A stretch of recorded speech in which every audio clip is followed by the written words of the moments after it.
Hello mga Mima, ayan isang magandang tanghali po sa ating lahat. At sa video ito mga Mima ay magluluto na naman tayo nitong ito yung ating magiging ulam. Ayan mga Mi, pagi, ayan, na nabili ko sa palengke kanina kasi galing akong bumoto. Nagdiretso na lang kami sa palengke. Tapos meron tayo dito mga Mima na itong bawang, luya, tapos itong sibuyas natin. Tapos meron tayo ditong siling haba mga Mi. Tapos ito meron tayo ditong gata ng niyog. Ito yung pangalawang gata. Tapos ito yung unang gata. Ayan mga Mima. Ay, hindi. Ito yung pangalawang gata pala. Tapos ito yung unang gata ng ating niyog mga Mima. At syempre, meron tayo ditong mantika. Tapos itong ating asin. Ayan mga Mima. Tapos ilalagay ko na itong ating kawali. Ayan, di ba? Ayan, lagyan na natin ng mantika. Binutas na nila ni Clinton. Ito binutas nila. Makita mo mga. Ayan mga may, okay na itong ating mantika at ilalagay ko na itong ating bawang, sibuyas is pagsabay-sabay ko na yan mga mima lahat. Ayan, ilapit mo dito John. Pagsabay-sabay na natin lahat. Ayan. Ganun din naman yan ang magiging lasa mga mi. Ayan. Halo-haloin lang natin hanggang sa mag-golden brown. No? Tapos ilalagay natin maya-maya yung ating isda.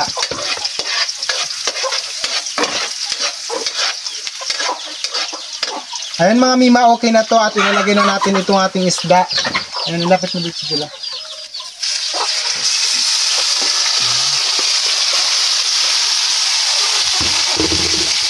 Halo-haloin lang natin.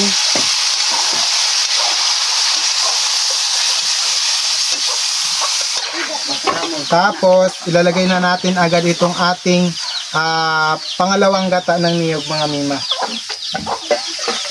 Kulay dilaw pala to siya mga mima kasi nilagyan ko siya ng luyang dilaw.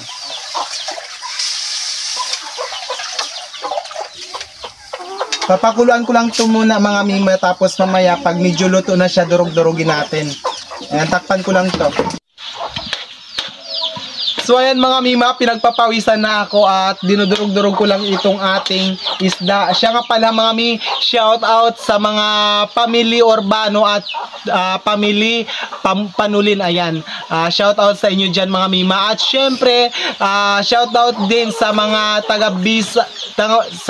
taga-B-side na nabilhan natin ng isda kanina mga mima na ating niluluto ngayon. Ayan mga mi, shout out sa inyo dyan. At dito nga mga mima ay ilalagay ko na itong ating unang gata. Ayan. Ilapit mo dito, John. Ayan, diba? Ayan. Tapos, ilagay na din natin itong ating siling haba. Ayan. Lagyan na din natin ng asin. Ayan. Lagyan na din natin ng magic sarap. Iubos ko na yan lahat. Okay.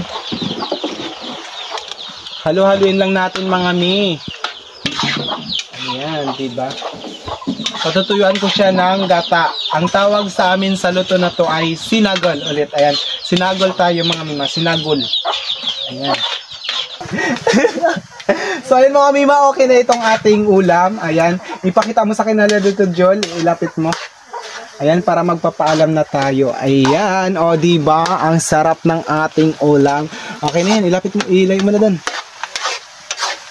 At syempre, tikman muna natin ulit bago tayo magpapaalam.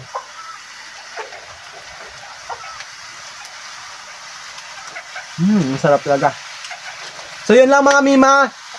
Maraming salamat po sa inyong lahat. Magpapaalam na ako, hanggang dito na lang yung ating video na to. Ayan, maraming salamat. At kung natapos mo yung video ko na to mga mima, please paki-like, share, at mag-comment kayo dyan sa baba. Ayan. Alam nyo ba mga mima, sa simpleng panonood, pag-share at pag-comment nyo sa mga video ko, ay malaking tulong na po talaga yan sa akin. Kaya maraming salamat po sa inyong walang sawang pagsuporta sa akin mga mima. Magpapaalam na po ako. Ingat po tayo palagi and God bless us all. Bye bye!